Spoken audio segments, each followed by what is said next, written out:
네, 이번 시간은 뉴스앤 파워 인터뷰 코너입니다. 오늘은 약사 출신으로 국회 보건복지위원회 위원이시죠. 국민의힘 서정숙 의원과 함께 청문 전국 상황과 또 포스트 코로나 시대 과제까지 짚어보도록 하겠습니다. 의원님 어서 오십시오.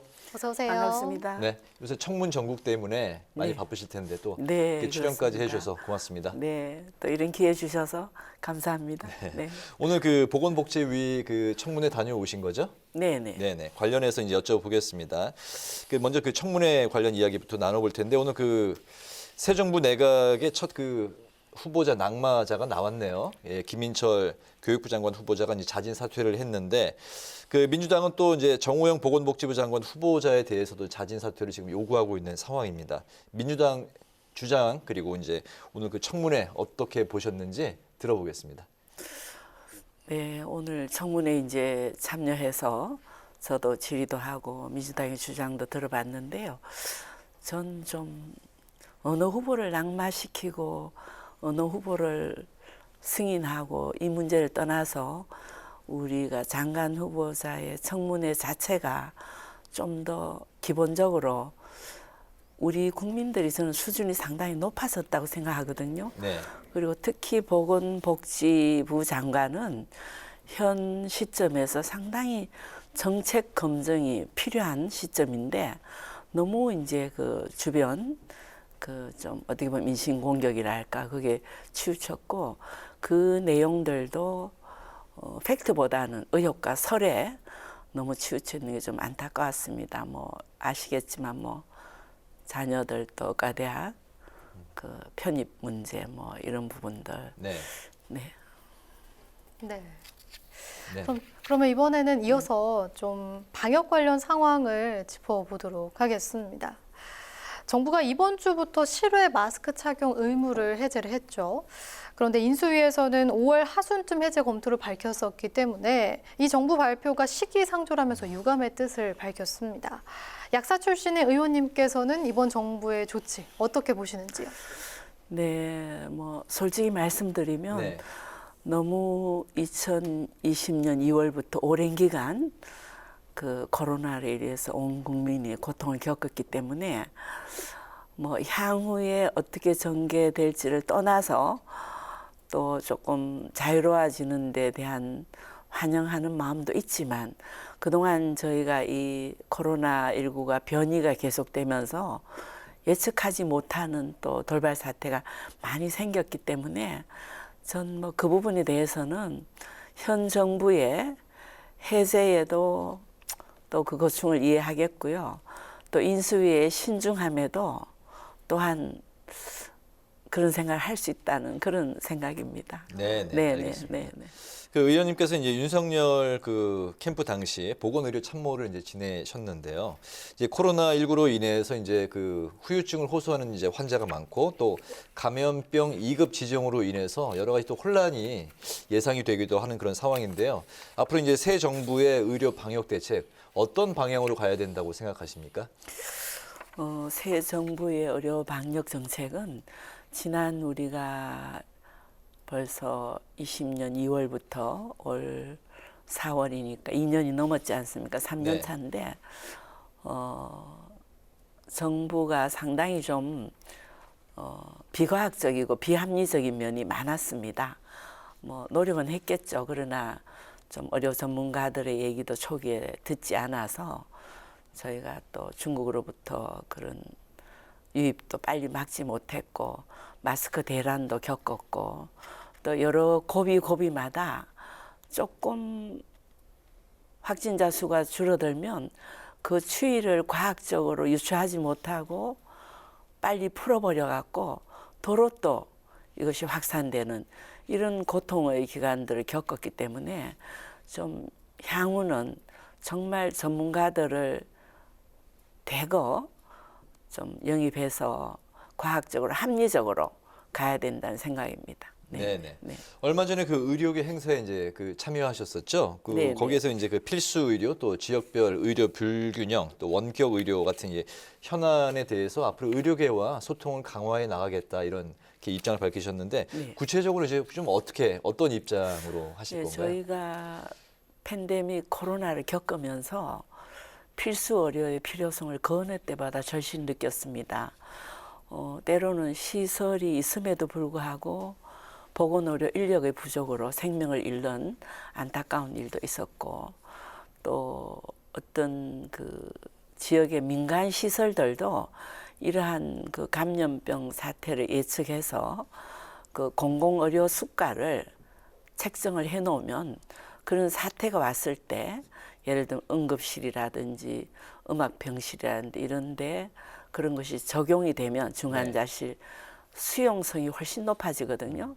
그래서 시설이 있음에서도 그런 데서 외면당한 환자가 골든타임을 놓쳐서 생명을 잃는 이런 걸 목도하고 평소에 우리가 필수 의료를 강화하고 거기에 대한 또 수가를 보상해줘야 된다는 생각을 했습니다. 네네. 네.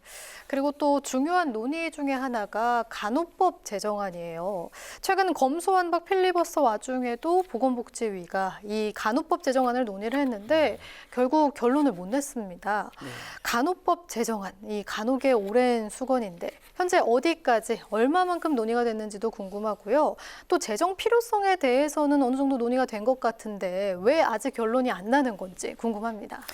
네, 이제 조금 그 간혹의 당사자들 및 국민들도 왜 저렇게 느리나 하는 생각을 할 것 같습니다. 그러나 이것은 조금 느리더라도 신중하게 가야 되는 것이 보건의료 현장에서 의사와 간호사와 간호조무사는 일심동체가 돼서 움직여야 되는 의료진이기 때문에 가능하면 이제 큰 틀은 잡았습니다. 네. 간호법을 제정해야 된다. 이미 99개에서 시행되고 있고 또 선진국들은 뭐 5, 60년 됐고 하니까 또 지금 여러 가지 보건의료 패러다임이 바뀌고 있지 않습니까? 장수 시대고 또 보건의료의 리더도 수준이 높아지고 장수 시대가 되다 보니까 조금 더 뭐라 그럴까 돌봄과 예방 중심으로 패러다임 바꿔지기 때문에 그 간호계 간호 인력들의 그 영역이 조금은 넓어져야 됩니다. 그래서 그런 걸 법적으로 보장도 해야 되고 그래서 지금 많이 진일보했습니다. 네네. 그래서 저희 국회에서도 또 3당이 다 노력을 했고요. 또 지금 보건복지부도 그 어느 때보다 이제 국회의 어떤 그런 뭐랄까 동료에 의해서 합일점을 찾으려고 세계 단체하고 연일 회의를 하고 이렇게 해서 이제 뭐 조만간에 절차를 거쳐서 합일점을 보지 않을까 싶습니다. 네. 장수 시대를 맞아서 네. 간호 인력의 그 영역을 확대해 나가겠다 네. 그런 입장이시군요. 네, 알겠습니다. 네. 현재 그 발의된 간호법 제정안이 이제 여러 개인데 의원님께서도 이제 발의를 하셨죠? 네, 이게 네. 어떤 내용입니까? 네, 제가 발의한 간호법은 그 간호 인력의 범위에서 조산사와 요양보호사는 뺐습니다. 네네. 그리고 또 그 간호 활동의 범위에 있어서는 그 진료에 필요한 간호 업무를 했습니다. 네. 그 당시 원래 법은 진료의 보조였는데 지난 4월에 저희가 법안 심사에서 그것은 또 여야 합의로 또 간호계에서도 받아들였고 진료의 보조로 그리고 의사의 지도하에 또 처방도 들어가 있었는데 네. 저희 법안에서는 처방이 빠졌습니다. 네. 네네. 그렇게 조정을 좀 현실적으로 또 의료계도 받아들일 수 있는 안으로 많이 조정이 됐습니다. 그렇군요. 네, 네네. 그렇군요. 또 의원님께서는 최근에 초저출산, 초고령, 저성장 사회 주거복지 혁신 방안 논의를 위한 정책 세미나도 개최하시고 또 여러 가지 다방면에서 고민과 노력을 하고 계신데요. 앞으로 입법 활동, 또 의정 활동의 목표와 계획이 어떻게 되시는지 마지막으로 말씀 네. 부탁드릴게요. 저는 21대 국회에 들어오면서 제가 국회에 들어오기 전에 또 약사 출신이지만 보건의료계 폭넓은 활동을 했습니다. 건강보험 심사평가의 상임감사도 하면서 현재 우리 사회의 보건의료 이슈는 무엇일까? 또 전인 건강한 대한민국이 되기 위해서 어떤 일을 해야 될까 하는 고민을 많이 하다가 들어왔습니다. 그래서 그런 어떤 저의 의정활동의 주제는 다 공감하시지만 저출산 문제를 어떻게 극복할 것인가. 그리고 장수 시대는 좋지만 어떻게 건강 장수를 누릴 것인가 이 부분에 대한 여러 가지 사회적인 인프라나 정책을 펼쳐야겠다. 그리고 젊은이들이 결혼하고 싶고 아이 낳고 싶은 나라로 되도록 우리 또 기성세대가 분위기를 해주고 국가가 정책적으로 해줘야겠다는 생각을 늘 하고 있습니다. 네네. 네네, 알겠습니다. 오늘 그 뉴스의 이제 파워 인터뷰는 이제 마칠까 하는데 혹시 네. 못하신 말씀 있으시면 한 말씀 뭐 하실 말씀 있으실까요? 네, 지금 또 코로나 블루와 여러 가지 또 정신질환이 많아지고 있습니다. 경쟁이 치열해지고 너무 또 모든 정보가 너무 노출돼 있는 데서 오는 과잉 정보 노출. 그래서 제가 최근에 건강도시법을 통과시켰고요. 네. 또 하나 그 2탄으로 심리사 법안을 지금 발의를 했습니다. 그건 국민정신건강법이라고도 할 수 있는데 이런 것들이 지금의 우리 사회에서 저는 가장 필요한 미래를 준비하는 법이 아닐까 싶어서 이 부분을 좀 더 업그레이드하고 또 발의된 법안을 통과시키도록 동료 의원들과 함께 노력하겠습니다. 네, 장수 시대에 그 마인드 컨트롤할 수 있는 그 심리의 중요성이 점점 네, 더 네. 커져가고 높아져 가는 것 같습니다. 네, 네. 네. 오늘 그 뉴스앤 파워 인터뷰 이제 마칠 때가 됐는데 오늘은 새 정부 내각 후보자 청문회 그리고 새 정부 코로나 방역 대책을 중심으로 지금까지 서정수 국민의힘 의원과 관련 이야기를 나눴습니다. 오늘 말씀 잘 들었습니다. 감사합니다. 고맙습니다. 감사합니다.